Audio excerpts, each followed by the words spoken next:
My the dog's been in his basement. foyer working for 2 years. Literally next to my front door. Yeah. Cool. What up, y'all? Happy Monday, family. Good to see y'all. What's Good up, to see you, guys? buddy. Happy Money So, Monday. Corey, was that your living room then that used to be in? His It was front door just is like right in the my front backyard, or door, the like background. bottom Whoa. floor next to the garage, really. Ah, okay. Yeah. At the Young House. Yep. Nice. Moved everything upstairs. Got a lot more space now for George. Color code the books, like Brandon Carter. So I got 2 bookshelves. One of them is for books that I really like and reread. One of them is for books that like weren't that good. So that's how I got them organized. Wow, Cool. it's actually just a poster. They're not actually books. Yeah, it's a Zoom background. That's what it is. Okay, talk about the Amazon warehouse. That looked like a cool trip you guys took. It was a great group too. That was an all-star lineup there. Yeah, we had a good crew. So we just toured. It was MDW7 over the weekend or like an hour outside of Chicago. And the warehouse is crazy. I mean, I've actually toured CLT2 as well here in Charlotte. And the difference between the two is CLT2 had way more people and not as many robots. And MDW7 had way more robots and not nearly as many people. I couldn't believe how actually few people there were. But it was just crazy, man. It's just seeing Amazon at scale. Yeah, something I never realized is like the vast majority of everybody's inventory is on those those moving carts you've seen on Instagram before the robots are doing. Like at least I thought there was a bunch of pallets and stuff still sitting on the rack, but like everything is on those moving carts, which was really interesting.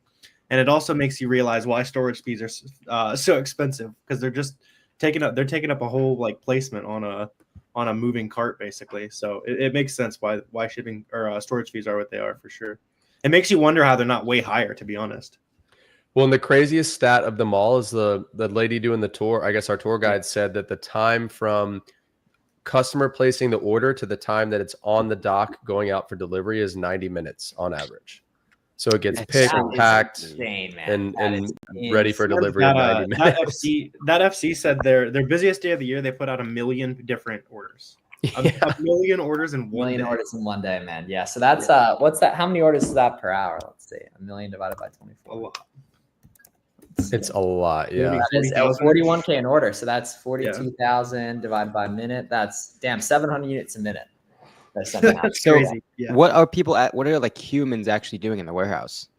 Yeah, so it's pretty cool. Like kind of like the higher end, there was like 3 or 4 stories in the warehouse, and like the higher is like the start of the process basically.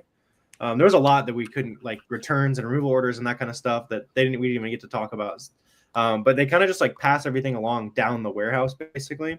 So like the picker will be a human, and the cart will like move to them, and then they'll put it down a chute. It goes down the chute, and there's a bunch of people packaging the things, and then they package it up, and then a robot labels it, and then it goes down another chute to the storage bay or like the shipping bay area. It was very cool. And another interesting point, I think somebody asked the tour guide, they were like, well, what happens when a customer buys 2 units to get, like, it's a multi-unit order? Like, how does that, because the prep station that we were looking at, or like the packing station we were looking at, the Amazon employee was only packing single unit orders.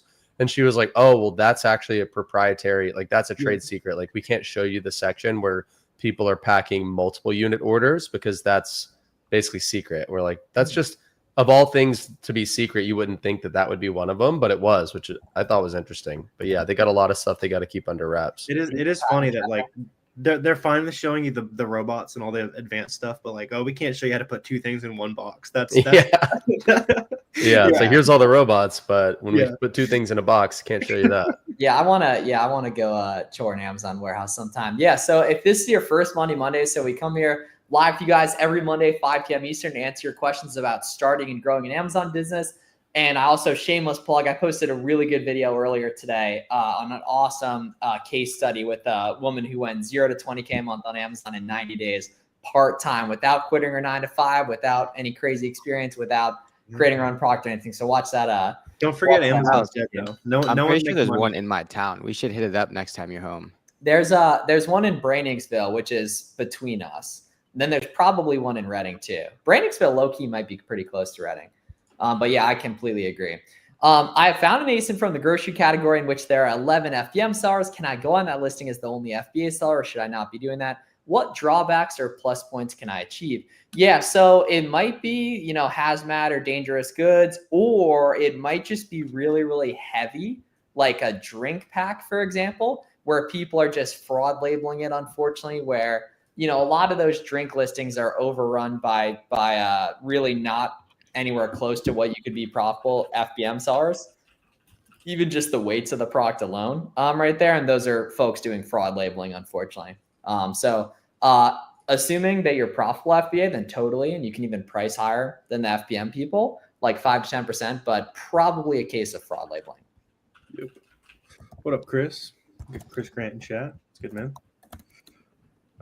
Adrian's first, as usual here. Yeah, so let us know what other questions you guys got as well. We're always live at 5 p.m. Eastern every Monday. And this is another good one. So WFS was saying, is Amazon going to cease FBA forever in January of 2026? So I've been seeing a bunch of confusion on this. I'm sure we'll get it again.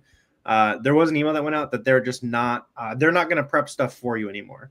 So like right now you could still pay them like 55 cents a unit to put a label on stuff. That's going away. But I think I don't think Amazon would build like the most warehouses in human history to stop doing FBA. Yeah, that's just the prep that's going away. I mean, really just the FBA prep, which kind of sucks for our business model, right? Because a lot of what we're doing is we're sending products straight from the supplier into FBA and basically paying Amazon to label each individual unit, and that's going to go away. So now we're going to have to ship to a 3PL, or we're going to have to pay the supplier to prep if they're willing to do that. There's a couple of different things that, a couple of different options we have, but it's not. I always felt like ideal. that was like a way underused aspect of Amazon's FBA system. And it makes a lot of sense for wholesalers. Like for arbitrage, it changes literally nothing. But I'd definitely FBA, RIP. He was fucking with that a lot. He was one of the first people on that was Jimmy FBA. We'll get that too, but he was a dog. That was back in early 2023. Before I even moved down to Florida, he was putting people on game about shipping directly from the supplier to Amazon and having them prep. For whatever reason, the longest time it was kind of like a low-key strategy. People weren't talking about it, but yeah, once people realized like, oh, this makes sense and it's a win for the supplier a lot of times, then yeah, people started doing it more. How can I find the product? Yeah, so Yan Panty, the best way to find stuff is storefront stocking when you're a beginner. So Warner and I have some really good videos on our channels breaking that down and everything, but you definitely shouldn't be doing manual sourcing when you're a beginner. Instead, manual sourcing would be like going on Walmart.com and going, hey, what do they have in their clearance sections, right? Or Target.com. Instead, start out on the Amazon side of things and storefront stock using SellerAmp. Yeah, there's no best category, but groceries, is a great category here. What's up, Dr. Kelly? I only have 2 products and want to create a basic storefront. Just to get a storefront link, I can do a TikTok video. I'll work on better. So you already have one if you just go and basically storefront stock yourself. But I don't think it would really make any sense to like show your storefront. It actually would make no sense to show your storefront, for example. Yeah. In like a TikTok video, for example, Dr. Kelly. Chris Grant said arbitrage is dead again, according to some, though. Yeah, I feel like we've been hearing that every other month since the beginning of time. 2015, probably somewhere around there. Yeah. Applied me with dragon bots. Yeah, facts, Chris. My pick pack fee, my best ASIN is increasing. Is it only for me or for all the sellers? It'll be for all the sellers. Yeah. Started Amazon reseller, and there are a lot of challenges, especially if you're beginners like me. So the cool thing is a lot of those challenges you only have to learn once, right? In terms of the whole data aspect of Amazon, once you understand Keepa, once you understand what makes a good product versus not, those are all things that there's only one initial learning curve, but once you have it, you have it. Shipping in products to your first FBA shipment. Once you learn how to do it, you're good to go. There's going to be a lot of those things that once you learn at once, you just keep adding things to the pot. But the majority of Amazon, it's gonna be a big learning curve as you'd want, right? Because if it was too easy, more people would do it, it'd be less profitable, all those things. But a lot of the things you just learn once and you're ready to rock. Yeah, like there's things with every job that suck, you know what I mean? And we're gonna be the first person to tell you the parts of Amazon that are tough, right? Finding your first couple winning products, totally hard, right?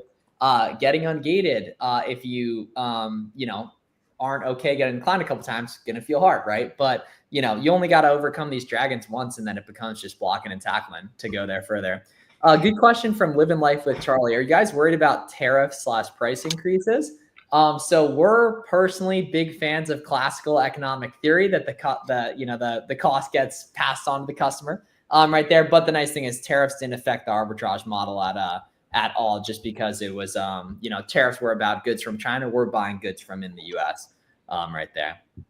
Yeah, and you might see you've seen it even without tariffs, right? The price of everything's gone up since we started selling the last 5 years, and then you see the Amazon pages react accordingly, right? So just think about that, right? It's just one of the ways that costs go up, and then we just raise price for customers, basically.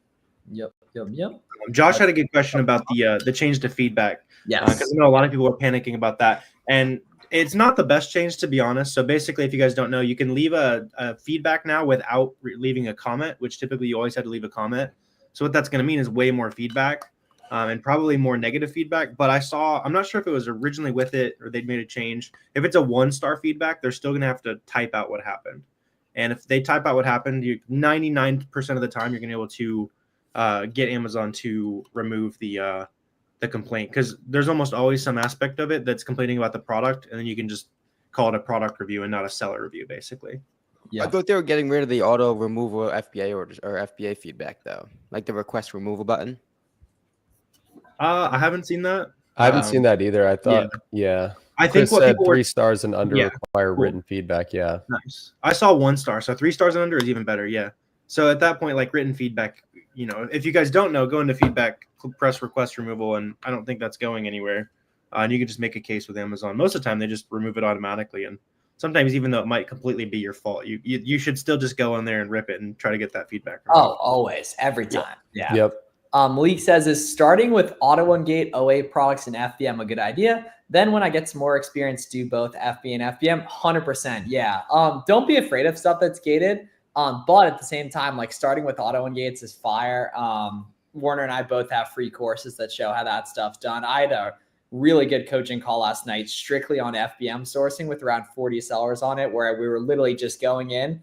I would click a brand. I would put the ASIN in the chat. We would all check for Auto and Gate, click another brand, drop the ASIN in the chat, check for Auto and Gate, and everything. We found bunch of Auto and Gate stuff, and then some that was obviously profitable there too. I was just gonna say, Marco, you can. Let's get him out of there right there. You see, Garrett and I can, peacefully coexist here and everything. Sorry about that, Warner. We'll keep Corey out. Damn. How much of the buy box does another seller need to dominate before you consider moving on to another product? So it depends on the product, obviously, right? And a lot of the buy box ownership on a seller level is almost too granular to pay attention to on a macro scale, right? Because it changes so much, right? But relatively speaking, if a seller is taking 50, 70% of the sales and the product is selling 100 times, well, that's vastly different than a seller taking the same 50% on a market that's doing 1,000 sales, right? And the other thing is, depending on how profitable the product is, can dictate how many sales you need to expect, right? We talk it all the time about like the value proposition of every single product. It should bring back anywhere between $200 or $300 at the minimum, right? So a product that's only selling that you're only going to be able to sell 10, 20 times, well, you should demand more from that particular product than another product that you'll be able to sell 200 times, right? Just relatively speaking, with in terms of exposure, your business time that goes into that product. So it's going to depend on the individual market, but specifically around velocity in terms of like how much of a piece of the pie a seller is earning or not. Brian said, work from home, had my Q2 review today, all positive feedback. Good to keep pretending I work there and ripping 50K FBM months. That's awesome. Whatever works there, Brian. Whatever works there, That's Brian. what's up, bro. That's what's up. So Laura said, I missed the class last night. Where can I find it? Yeah, so Laura, if you mean within the FBA roadmap, just check the Zoom call recording section right there. Somebody please answer your question. What was your question? Let's find Mike said, if you were starting from scratch today, how would you scale from $1,000 to $10,000 profit by the end of Q4 with no business credit yet? So it's hard to answer, like, how much capital do you have available? If you're saying you only have $1,000 in capital available, I would just start with doing retail arbitrage, FBM, just turning that money as quickly as possible. And I mean, really, you could do that all the way to 10K. Easy. Yeah. Unfortunately, you don't have a lot of. Yeah.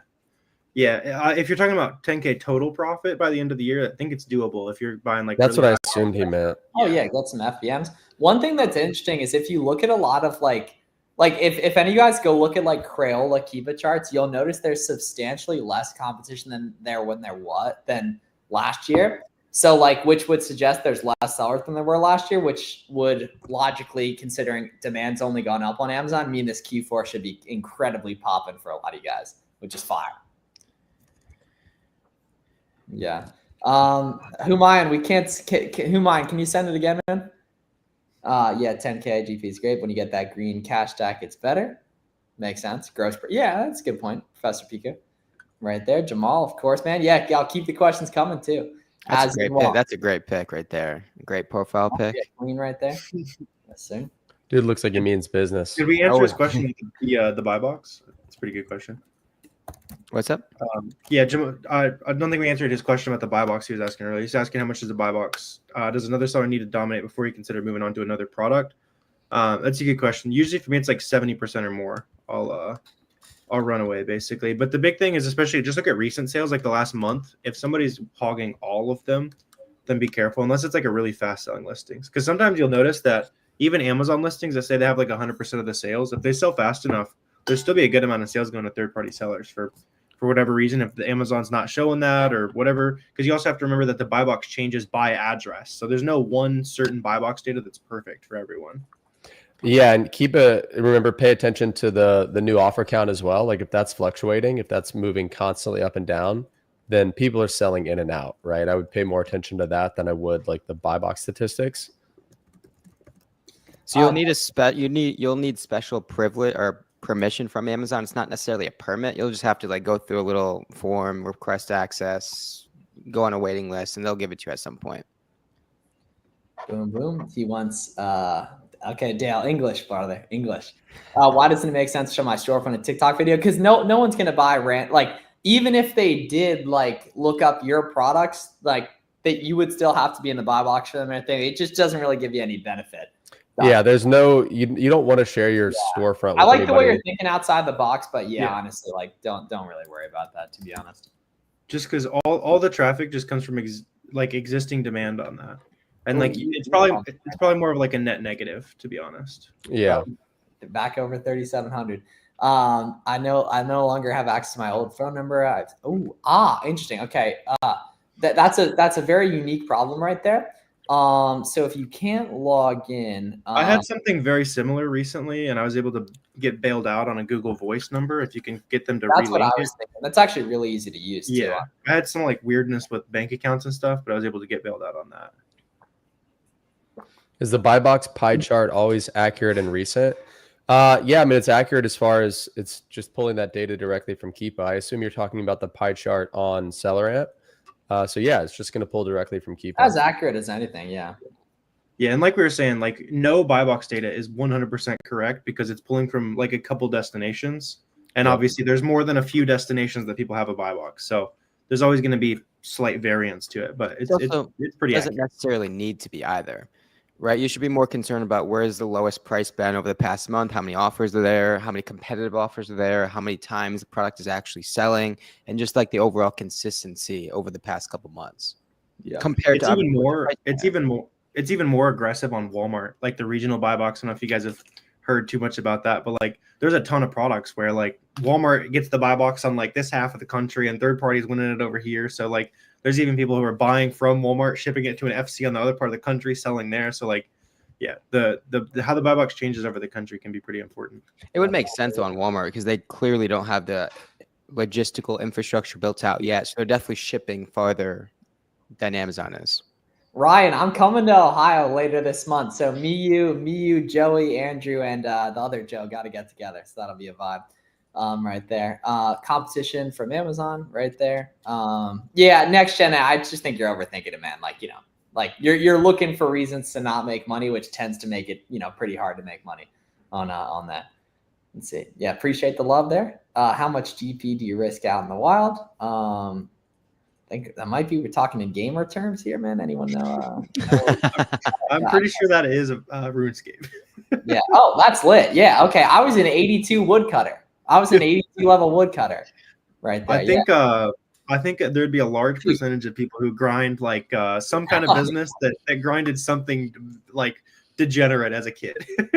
Dude, I didn't even end up playing many video games after I was like 11 or 12, but like, dude, I used to sit there cutting down those trees all day. Right there. The play was to stay up in the middle of the night to do it, but I never really ended up doing that.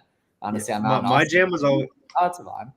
What's up? Austin's awesome. I'd love going to visit Austin. Oh yeah, I remember you were looking for a new stomping grounds on Twitter the other day. Yeah. Warner gave W advice on that comment. Yeah. That's where BPN's headquartered, Miles, Austin. Is that Nick Bear's company? Yeah, that's my dog. Yeah, he's the man. I remember watching him like a few years ago. He's like the lifting and cardio guy. Like he runs. Yeah, I mean lifts, he does endurance. He does Ironmans, all that good stuff. Yeah, that's a vibe, man. Cool, sweet. So we'll be on a couple more minutes, guys. So whatever questions you guys got, make sure to let us know, and we're happy to help. Big on agility, movement, functional movement. Right there. I'm about to hand out some smoke on the court. So basically, you playing ball? Yeah, well, dude.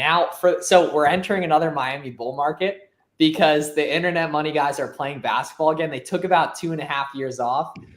It'll be around. This is where you just stop listening. When people start pitching automation services. I swear to God, I heard this. I heard someone pitching an Amazon automation service in late 2020. In 2025? Right? No, 2022. My bad. 2020 is right after the FTX crash. That was when everything fell apart. Right after the FTX crash, it was at the YMCA. And this dude was pitching an Amazon automation service. It's never been the same since. Literally, the gym's been... It hasn't had the same level of people there since. I sent you the screenshot of Kevin David DMing me, right? Yeah, he been fucking with Garrett for a while. To be honest, I thought that was so funny. Yeah. How long should I be selling auto and gate procs before applying to sell brands that require 10 units? Dude, start doing that ASAP, man. Yeah, like selling auto and gates is awesome, but there's nothing stopping you from getting approved for 10 unit approvals too. Just in general though, once you sell like 2K, you start to get a bunch more auto and gates. And you start to get approved quicker for gated procs, but don't let that stop you from, don't let that stop you from applying for that stuff in the first place.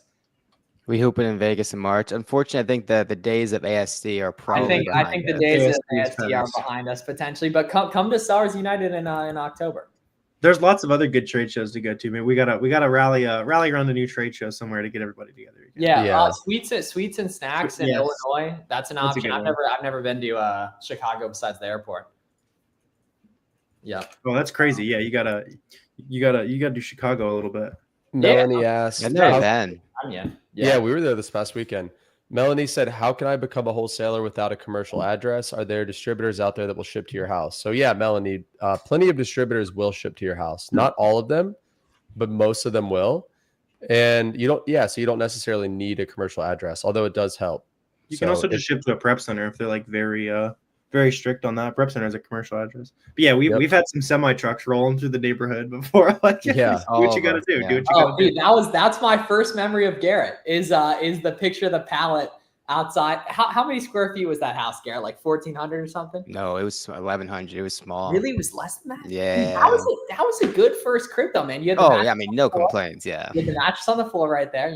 That's the bare minimum right there. That was good. Remember when I didn't have my office in next to the front door, but I mean, that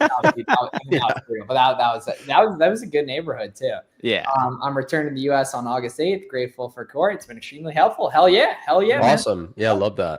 So next gen AI, if you check the link in any of our descriptions, we have information on that stuff. If you want like coaching or something like that.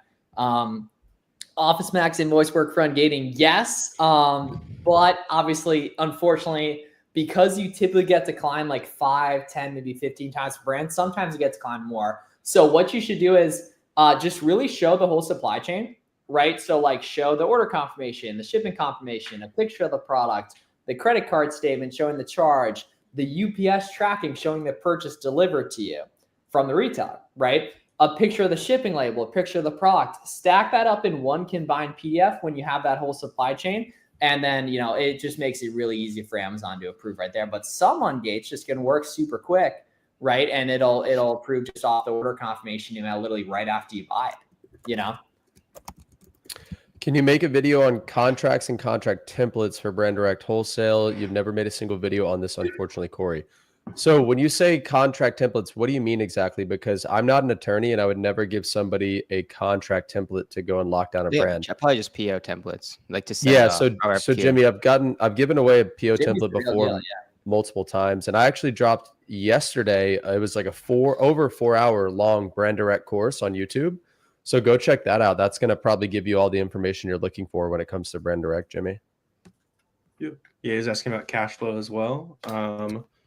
Last few years, you can click pay me now every 24 hours. Yeah, so you're always going to have 2 weeks of sales held back. I think the only accounts that don't are like a decade plus old at this point. Mm-hmm. Some people even that have been You'll, around like daily. And even like newer accounts, you just need to sell on Amazon. It seems like around 6 months to a year or so. I don't even know exactly what the threshold is, but after that, you'll be able to get paid every day for 2 weeks ago. But like when you're new, it's every 2 weeks. Yep. Yeah, good question too, Jimmy. You have fire questions there, man. I think you might have removed your profile pic, or maybe sometimes you're on YouTube, but I see you're on Twitter today and everything. But you got good stuff. Also, officially declaring Amazon Twitter back. Officially declared. I've seen a lot of videos, which I'd love to see. I'm not gonna lie. I've been doing some hazing in the coaching program around it right there. Like I'm not gonna lie. Good. But just dudes who have no excuse to not have their guys they're jumping on Zoom with every night. So I'm kind of, really working to get them to start taking action on that stuff there. If I find a profitable product, but I won't be the lowest price in Linux, should I be discouraged or stay away? Nah, not at all. So the nice thing is that lowest price doesn't even matter in some cases. It's all about the best customer experience, which comes down to both fulfillment type, aka delivery dates, and pricing right there. So for example, if it's a bunch of FBM guys, you can price above them as FBA always, because Amazon understands that a lot of customers would rather pay, 27 to get an item on August 6th versus 24 to get it on August 10th, and they take advantage of that. Yeah. Just make sure you're profitable at the buy box. Like even better if you're profitable. But go to Seller Amp, the 90-day average buy box price. Just make sure you're profitable there. If it's a lot of FBM, you can add like 10% to it. It's a fact right there. Hoop game. Yeah, right. Yeah. People in the roadmap were messing with my high school basketball highlights last night too, as well. Basketball highlights. Yeah. When starting with low capital, or you're more selective with products, what are the things I need to look out for? Right there. Yeah, just being more safe around making sure you're reading the Keepa charts and everything, then potentially starting out with some used items too. All right, LOLs Pro, we're going to give you one shot for today. Let's see. What's your second comment going to be? This is the ultimate test here. All right, not bad. Not bad at all. LOLs Pro, there we go, brother. Not bad at all right there. Like that. Not bad. There, cool. All right, sweet. Appreciate all y'all tuning in for another Money Monday here. I'm about to hand out smoke to your favorite neighborhood basketball player.